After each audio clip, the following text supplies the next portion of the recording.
Love அப்படிங்கிற ஆங்கில வார்த்தைக்கு அன்பு, பாசம், நேசம், விருப்பம், பற்று, பிரியம் அநேகமான தமிழ் வார்த்தைகளை நம்ம பார்க்கலாங்க. கிரேக்க மொழியில இந்த 4 வார்த்தைகளை லவ் அப்படிங்கிறதுக்கு பயன்படுத்தி இருக்கிறாங்க. எரோஸ் அப்படிங்கிற ஒரு வார்த்தை, இது உணர்ச்சியின் அடிப்படையில வரக்கூடிய காதல், ரொமான்டிக் லவ் அப்படின்னு சொல்லக்கூடிய காதல். இத வேதத்துல நம்ம பார்க்கலாம். இயேசு கிறிஸ்து வேதத்துல சொல்லியிருக்காரு, சபையை மனவாட்டியா சொல்லியிருக்காரு. இன்னும் முன்னத பாட்டுல பாத்தீங்கன்னா, என் மனவாளியே நீ வேலடிக்கப்பட்ட தோட்டமும் முத்திரிக்கப்பட்ட கிணறும் மறைவு கட்டப்பட்ட நீருற்றுமை இருக்கிறான்னு சொல்றப்போ தேவனுடைய எரோஸ் ஒரு உணர்ச்சிகரமான ஒரு அன்பை நம்ம பார்க்க முடியுதுங்க. இரண்டாவது வார்த்தை என்ன அப்படின்னா ஸ்டார்ச் அப்படிங்கிற ஒரு கிரேக்க வார்த்தை. ஸ்டார்ச் அப்படிங்கிற கிரேக்க வார்த்தைக்கு என்ன சொல்றாங்கன்னா, பிணைப்பின் அடிப்படையில வரக்கூடிய அன்பு. இது ஒரு தகப்பன் தன் பிள்ளையை சுமப்பது போல வனாந்தரத்திலே நான் உங்களை சுமந்து வந்தேன். இஸ்ரவேல் ஜனங்களுடைய பாதரட்சைகள் ஒன்றும் பழுதுபடவில்லை. தாயின் கருவிலே உருவாவதற்கு முன்பதாகவே அவர் நம்மை பேசலை அழைத்து நம் கருவை அவர் கண்கள் கண்டு அதை பக்குவமாய் அவர் என்ன உருவாக்கி எடுத்து பாதுகாக்க இந்நாள் வரைக்கும் பாதுகாக்கல ஒரு தாயின் அன்பை நம்ம பார்க்க முடியுங்க.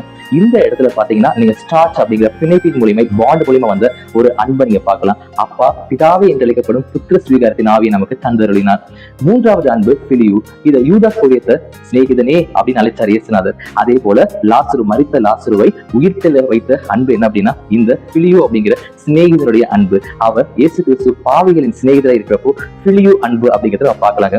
நான்காவது மிகவும் உயரிய அன்பு, அந்த அன்புக்கு பேரு அகாப்பே அப்படிங்கிற அன்பு. இது ஒரு நிபந்தனையற்ற ஒரு அன்பாய் இருக்கிறது, அன்கண்டிஷனல் லவ். இந்த அன்பு அப்படிங்கிறது ஒரு உயர்ந்த தரமான அன்பு. நீ எப்படிப்பட்டவனா இருந்தாலும் சரி, நீ பாவியா இருந்தாலும் உண்மை இல்லாதவனா இருந்தாலும் சரி, நான் என் ஜீவனையே உனக்கு கொடுக்கிற பட்சத்திலையும் நான் உனக்கு என்ன பண்ணுவேன் அப்படின்னா என் உயிரை கொடுத்து உன்னை மீட்டெடுப்பேன் அப்படின்னு சொல்ற ஒரு மீட்பின் அன்பு தான் அகாப்பே அன்பு.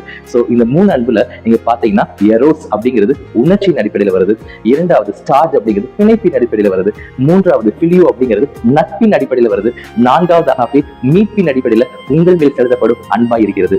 பிலிப்பியர் 2ஆம் அதிகாரம் 7-8 வசனம் விதமாக சொல்கிறது, அவர் மனுஷ ரூபமாய் வெளிப்பட்டு அடிமை ரூபம் எடுத்து மனுஷ ரூபமாய் காணப்பட்டு சிலுவையிலே மரண பரியந்தம் வரை அவர் தம்மை தாழ்த்தினார். ரோமர் 5:8 சொல்லுது, நம் பாவிகளாய் இருந்தும் கிறிஸ்து நமக்காக மரித்ததினாலே தேவன் நம்மேல் வைத்த அன்பை விளங்க பண்ணுகிறார் என்று. இந்த அகாப்பே அன்பு உங்களை நோக்கி வருகிறது. இந்த நேரத்திலும் கூட சிலுவையிலே ஒரு மிகப்பெரிய அழகிய காதல் கதையை உங்களுக்காக இயேசு கிறிஸ்து தமது இரத்தத்தை கொண்டு எழுதியிருக்கிறார். தமது ஆவியினாலே கிருபையினாலே அதை முத்திரித்து தமது ஜீவனை இலவச பரிசாக இந்த நாளிலும் எல்லா நாட்களிலும் உங்களுடன் இருக்கும்படி ஒரு பரிசை உங்களுக்காக அருளினார். 24/7 நீங்கள் திருத்துவத்திலே இணைக்கப்படும்படி நீங்கள் அழைக்கப்பட்டவர்கள். நீங்கள் தனிநபர் கிடையாது. You are not a single, you are mingled with triune God. Jesus loves you.